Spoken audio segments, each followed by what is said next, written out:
এটা একটা বিশেষ একটা মজলিস, এই মজলিসে সবাই যাইতে পারে না। এখানে মন্ত্রী এমপি তারাই যাবেন, রাষ্ট্রপতি যাবেন, প্রধানমন্ত্রী যাবেন, ঠিক কিনা? ঠিক তেমনি ভাবে আল্লাহ তাআলা এই বিরাট একটা বাছাইয়ের মাধ্যমে চূড়ান্ত পর্যায়ে আল্লাহ ছোট্ট একটা দলকে নির্বাচন করছেন। প্রাথমিক বাছাইয়ের মধ্যে আল্লাহ তাআলা জড় পদার্থ সহ সবকিছুকে বাতিল করে দিয়েছেন, যেমন জমিন, আসমান, চন্দ্র, সূর্য, জান্নাত, জাহান্নাম, এগুলি আল্লাহর মখলুক। তবে এগুলি মানুষের মতো প্রাণ নাই। প্রাণ আছে কিন্তু মানুষের মতো নাই। গাছগাছালি বাতিল, পাহাড় পর্বত, চন্দ্র, সূর্য, গ্রহ, তারা, নক্ষত্র, এগুলিকে আল্লাহ বাতিল করছেন। আবার বাছাইয়ের মাধ্যমে আল্লাহ তাআলা যত জীবজন্তু প্রাণী আছে তাদেরকেও বাতিল করছেন। সাপ, বিচ্ছু, গরু, ছাগল, ভেড়া, মহিষ, কুত্তা, বিলাই যা আছে সব বাতিল। আবার বাছাইয়ের মাধ্যমে আল্লাহ তাআলা ফেরেশতাদেরকেও বাতিল করছেন। আবার বাছাইয়ের মধ্যে আল্লাহ তাআলা জিন জাতিকেও বাদ করছেন। আসলে কথা লম্বা হয়ে যায় বলে শুধু বোঝানোর জন্য বললাম, বাছাই করতে করতে, ছানবান করতে করতে এক প্রকারের মানুষ, মখলুক, আশরাফুল মখলুকাত, মানব জাতিকে আল্লাহ নির্বাচন করছেন। মানুষের মধ্যে আল্লাহ তাআলা আবার বাছাই শুরু করছেন।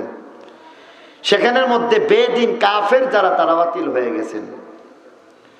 ইমানদারদের মধ্যে আবার যাচাই বাছাই করে করে নারী সমাজকে বাতিল করে দিলেন। আবার বাছাই করে আল্লাহ তাআলা ঈমান আছে আমল নাই তাদেরকে বাতিল করলেন। আবার বাছাই করে আল্লাহ রাব্বুল আলামিন এমন কি যারা নেককার, এমন কি ওলি, আবদাল, গাউস, কুতুব পর্যায়ের যারা আছেন তাদেরকেও বাতিল করে 1,24,000 রুহু অথবা 2,24,000 রুহুকে আল্লাহ তাআলা চূড়ান্তভাবে বাছাই করছেন। এই 2,24,000 মতান্তরে 1,24,000 রুহুকে আল্লাহ তাআলা একত্রিত করে ওই সংসদ ভবনে দাওয়াত করছেন। সুবহানাল্লাহ। এমপিরা কই গেছে? সংসদ ভবনে গেছে না? এমন ভাবে আল্লাহ রাব্বুল আলামিন চূড়ান্ত পর্যায়ে, আমাদের তো মাত্র 20 কোটি মানুষের মধ্যে হইতে থেকে 300, আর বর্তমান বিশ্বের সব মানুষকে হিসাব করলে প্রায় 800 কোটি মানুষ আছে। শুধু বর্তমান বিশ্বের মধ্যে যদি মানুষের হিসাব করা হয় তাহলে 2 লাখ মানুষ খুব বেশি না, ঠিক কিনা বলেন? 1,24,000 অথবা 2,24,000 মানুষের রুহকে আল্লাহ একত্রিত করে খাস একটা মজলিস আল্লাহ কায়েম করেছেন। আল্লাহ বলেন সেখানের মধ্যে সভাপতি, বক্তা, শ্রোতা, প্রধান মেহমান সবই লাগবে। এই কারণে আল্লাহ রাব্বুল আলামিন সেই বিরাট মজলিসের মধ্যে সভাপতির দায়িত্ব আল্লাহ নিজেই নিছেন, যে বলেন যে আজকের এই বিরাট মজলিসের সভাপতি আমি আল্লাহ। সভাপতি আল্লাহ, সাথে সাথে আল্লাহ তাআলা নিজেই বক্তার দায়িত্ব পালন করতেছেন। মাঝে মধ্যে অনেক বক্তা, বড় আলেমকে সভাপতি যেমন দেওয়া হয়, বক্তাও তিনি হয়ে যান। কথার কথা ধরেন আমাদের জামিয়া ইউনুসিয়ার মুহতামিম সাহেব হুজুর দামাত বারাকাতুহুম, আজকেও যে মাহফিল থেকে আসছি তিনি সভাপতি, আবার তিনি বয়ানও করছেন। তাহলে বোঝা গেল সভাপতিও কখনো কখনো বক্তব্য দেয় নাকি দেয় না। ঠিক তেমনি ভাবে আল্লাহ রাব্বুল আলামিন নিজেই সভাপতি, আল্লাহ নিজেই বক্তা। এখন থেকে যে কথাগুলি বলতেছি মনে না রাখলে পরের কথা বুঝতেন না। এবার বলেন সভাপতিকে, বক্তাকে। শ্রোতা হইল 1 লক্ষ অথবা 2,24,000 রুহু। এখানে একজন প্রধান অতিথির দরকার, মেহমান দরকার। আল্লাহ বলেন আজকের এই বিরাট রুহু জগতের যে বিশাল একটা খাস মজলিস হইতেছে, স্পেশাল একটা মজলিস, এই খাস মজলিসের প্রধান অতিথি হইলেন শেষ নবী। প্রধান অতিথিকে এই কথাগুলি না, মুহাম্মদ রাসূলুল্লাহ আমি বলতে চাই না, আমি বলি শেষ নবী। এর মধ্যে আরো কথা আছে। প্রধান অতিথিকে বলেন কে? সভাপতি। বক্তাকে? বক্তাও আল্লাহ, সভাপতিও আল্লাহ। প্রধান অতিথি শেষ নবী। বক্তার জন্য একটা বিষয়বস্তু লাগে, কোনো একটা বিষয়ের উপর কথাবার্তা বলা লাগে। বিষয়বস্তু আল্লাহর পক্ষ থেকে বলে দেওয়া হয়েছে। বিষয়বস্তু হইল শানে মুস্তাফা সাল্লাল্লাহু আলাইহি ওয়াসাল্লাম। সকালে সুবহানাল্লাহ, আরে সুবহানাল্লাহ এখনই কই নেবেন। এত বড় একটা কথা শোনার পরে সুবহানাল্লাহ বলতে ইচ্ছা করে না? একটু জোরে কন। আওয়াজ দিয়া বললে লাভ না লস? আকাশ বাতাস সাক্ষী হয়ে গেল আমার সুবহানাল্লাহ বলার। তো জোরে সুবহানাল্লাহ বলতে পারবেন? বলেন একবার সুবহানাল্লাহ, বলেন আলহামদুলিল্লাহ, বলেন আল্লাহু আকবার। এবার বলেন বিষয়বস্তু শানে মুস্তাফা মানে হইতেছে নবীর শান। আল্লাহ রাব্বুল আলামিন 1,24,000 মতান্তরে 2,24,000 রূহ তাদের সামনে শানে মুস্তাফা নবীজির শান বলেন সুবহানাল্লাহ। এবার নবীজির শান মর্তবা মর্যাদা বর্ণনা করতে গিয়ে অনেকটা হাতে কলমে অনেক কিছু বলে দিতেছেন আল্লাহ। কিছু বললাম আর কিছু হাতে কলমে থাকে কিনা। আল্লাহ রাব্বুল আলামিন এখানের মধ্যে সকল নবী এবং রসুলগণের যে রূহ আছে তাদেরকে উদ্দেশ্য করে বলতেছেন। 1,24,000 রূহকে উদ্দেশ্য করে বলতেছেন। মতান্তরে 2,24,000 রূহকে লক্ষ্য করে বলতেছেন তোমরা ভাগ্যবান। তোমরা ভাগ্যবান কেন? বলেন যে আমি আল্লাহ রাব্বুল আলামিন তোমাদের প্রত্যেককে নবী অথবা রসুল বানায় দিব। উপস্থিত যারা আছেন তাদের সবাইকে কি বানাইবেন? নবী অথবা রসুল। নবী রসুলের ব্যবধান তো অবশ্যই আমরা বুঝি। নবী সাধারণ নবী, আর রসুল যার স্বতন্ত্র আসমানি কিতাব এবং শরীয়ত আছে। যেমন হযরত দাউদ আলাইহিস সালাম তিনি হইলেন রসুল, হযরত সুলাইমান আলাইহিস সালাম তিনি নবী। সুলাইমান আলাইহিস সালাম দাউদ নবীর শরীয়ত মতো চলতো, এই কারণে সুলাইমান নবী, দাউদ রসুল।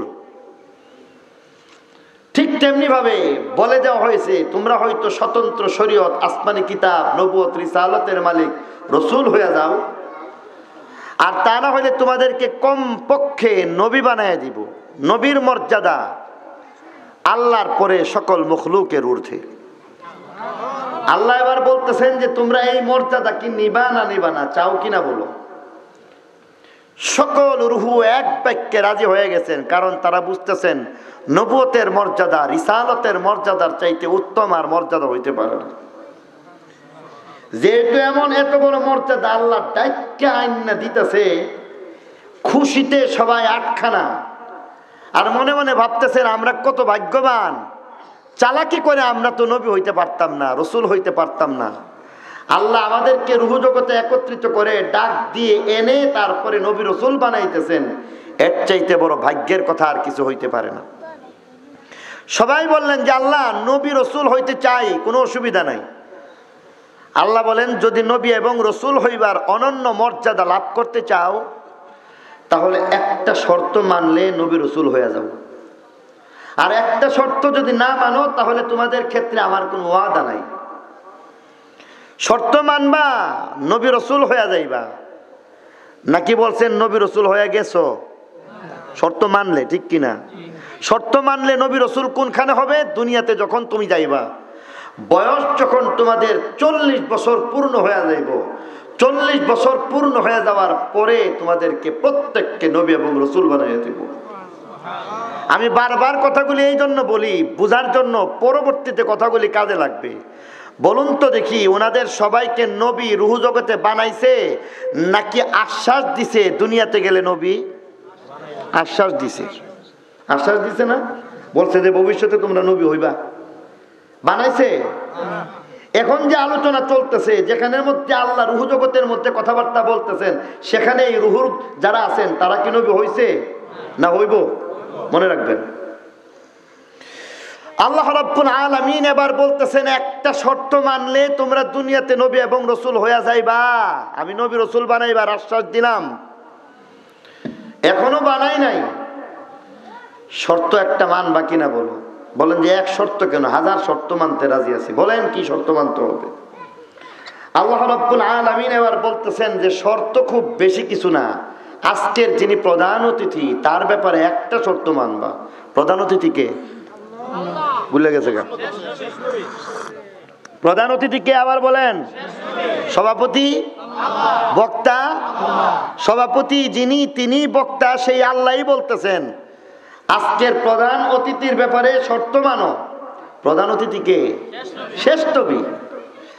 আল্লাহ বলতেছেন যে এই শেষ নবীর একটা গুণ তোমাদের সামনে বলতেছি, যার আবির্ভাব দুনিয়ার মধ্যে হবে সকল নবী রসুলগণের পরে। সকল নবী রসুলগণ যখন দুনিয়া থেকে বিদায় নিয়ে যাবেন, তারপরে শেষ নবী দুনিয়াতে আসবেন।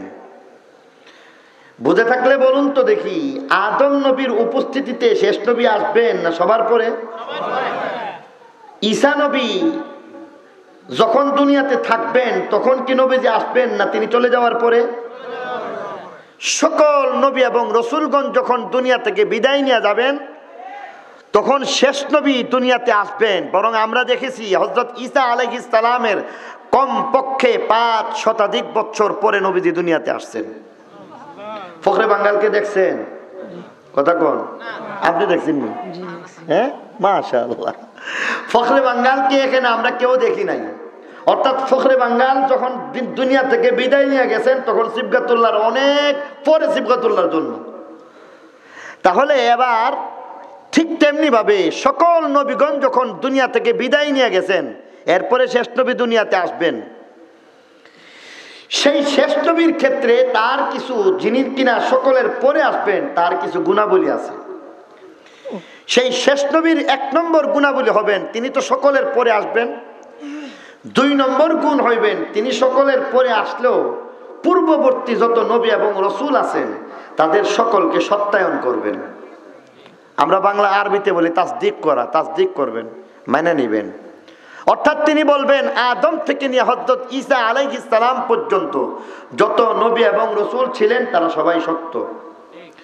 যত নবী এবং রসুলের উপরে আসমানি কিতাব যা ছিল সব সত্য, তাদের সকলের শরীয়ত সত্য। অর্থাৎ আদম থেকে নিয়ে হযরত ঈসা আলাইহিস সালাম পর্যন্ত যত নবী রসুল আসছেন, যত আসমানি কিতাব নিয়ে আসছেন, যত নবুয়ত রিসালত নিয়ে আসছেন, যত শরীয়ত নিয়ে আসছেন, তোমাদের তাদের ব্যাপারে তোমাদের কাছে তোমরা যখন এই নবুয়ত প্রাপ্ত হয়ে যাইবা, তোমাদের নবুয়তকেও তিনি স্বীকৃতি দিবেন যে তোমরা সত্য নবী, তোমরা কোনো ভুল না। এটা তার একটা গুণ হবে। এমন একজন নবীর আবির্ভাব আবারও বলেন আগে হবে না পরে হবে? পরে হবে, সকলের পরে। সবাই যখন বিদায় নিয়ে সারবেন তখন এই নবী যখন আসবেন তার ব্যাপারে তোমাকে একটা শর্ত পালন করতে হবে। শর্তটা কি? বলেন যে শর্ত হচ্ছে ওনাকে যদি তোমরা পাও তাহলে তিনি নবী। এটা মানো কিনা বলো? সুবহানাল্লাহ কইতেন না? অর্থাৎ সবাই যদি আমাদের নবীজিকে পান তাহলে সবাই এক বাক্যে আমার নবীকে তারাও নবী মানতে বাধ্য হয়ে যাইবে। বলো তোমরা সেই নবীকে পাইলে নবী হিসাবে মানবা কি মানবা না? এটাই শর্ত। যদি শেষ নবীকে নবী হিসাবে মানতে রাজি হয়ে দাও তাহলে আমি আল্লাহ রাব্বুল আলামিনের ওয়াদা, দুনিয়াতে যাইবা 40 বছর বয়স হইব তোমরা সবাই নবী রসুল হয়ে যাইবা। এবার বলো শেষ নবীকে পাইলে নবী হিসাবে মানবা কিনা, ঈমান আনবা কিনা বলো? যদি এই ঈমান আনার শর্ত মানতে রাজি থাকো, নবী মানার শর্ত মানতে রাজি থাকো, তাহলে আমি আল্লাহর পক্ষ থেকে ওয়াদা দুনিয়াতে নবী এবং রসুল হয়ে যাইবা।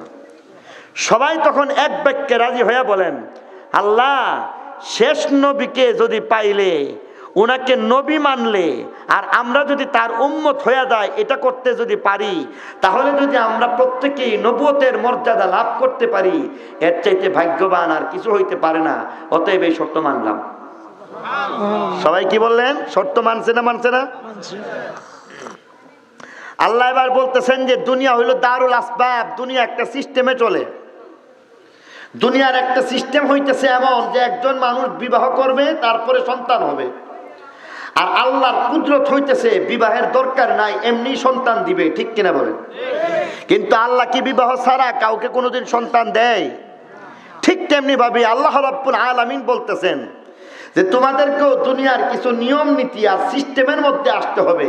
আর এই কারণে তোমরা কি আমার শেষ নবীকে নবী মানছো? বলে যে মানছি। মানলে তোমরা 3টা ব্যবস্থা গ্রহণ করতে হবে। কয়টা ব্যবস্থা? 1 নম্বর ব্যবস্থা স্বীকৃতি দিবা, 2 নম্বর ব্যবস্থা অঙ্গীকার করবা। স্বীকৃতি আর অঙ্গীকারের বিষয়টা একটু বুঝাই। আপনাদের এলাকার কথা জানি না, আমরা তো চৌরা এলাকার মানুষ। আমাদের দাদার বাড়ি চৌর এলাকার মধ্যে, আলু ক্ষেত কুয়ে কুয়ে ফুলবাড়ির হুজুর সারা জীবনই গেলেছে। আলুর দেশের মানুষ সিহন সেলের বাদ পড়ছে পেটের মধ্যে, কি যে করস তোরা। এইভাবে হুজুরের মাঝে মধ্যে মজাক করতো, নানা নাতি দাদা নাতি এইভাবে। তো আমাদের চর এলাকার মধ্যে দেখা যায় খুব মারামারি মামলা মোকদ্দমায় অনেক সময় হয়। আপনাদের এখানে কি হয়? আছে মারামারি হয়? আচ্ছা, যাক, আল্লাহ সবাইকে হেদায়েত দান করুক। মামলা মোকদ্দমা যখন হয়ে যায় তখন অনেক সময় সাক্ষী দেয় না, কি দেয় না? আদালতে গিয়ে সাক্ষী দেয়। আদালতে সাক্ষী দিতে গেলেও সেখানে নিয়ম পদ্ধতি মান্য সাক্ষী দেওয়া লাগে। আদালতের একটা নিয়ম হয়েছে, আপনি আগে আপনাকে কিছু কথা পড়ায় দিব। যেমন একজন সাক্ষী যখন কাঠগড়ায় দাঁড়ায় হাকিমের পক্ষ থেকে, তখন একজন বলেন যে বলো আমার সাথে, যাহা বলিব সত্য বলিব, সত্য বই মিথ্যা বলিব না। এটা বলে নাকি বলে না? এটা বলে। এখানের মধ্যে দেখেন, যাহা বলিব সত্য বলিব, এর নাম স্বীকারোক্তি। সত্য বই মিথ্যা বলিব না, তার নাম অঙ্গীকার। আল্লাহ রাব্বুল আলামিন ব্যবস্থা কয়টা নিতে বললেন? 3টা ব্যবস্থা। 1 নম্বর, নবীকে নবী হিসাবে স্বীকারোক্তি দিয়ে দাও, অর্থাৎ উনি আসলে উনাকে পাইলে উনি নবী। আবার অঙ্গীকার করো তার উপস্থিতিতে আমরা উম্মত, আমরা নবী না। এই একটা অঙ্গীকার যদি করো, স্বীকারোক্তি যদি দিয়ে দাও, তাহলে দিয়ে দাও। তোমরা এইটা দিতে পারবা কিনা বলো?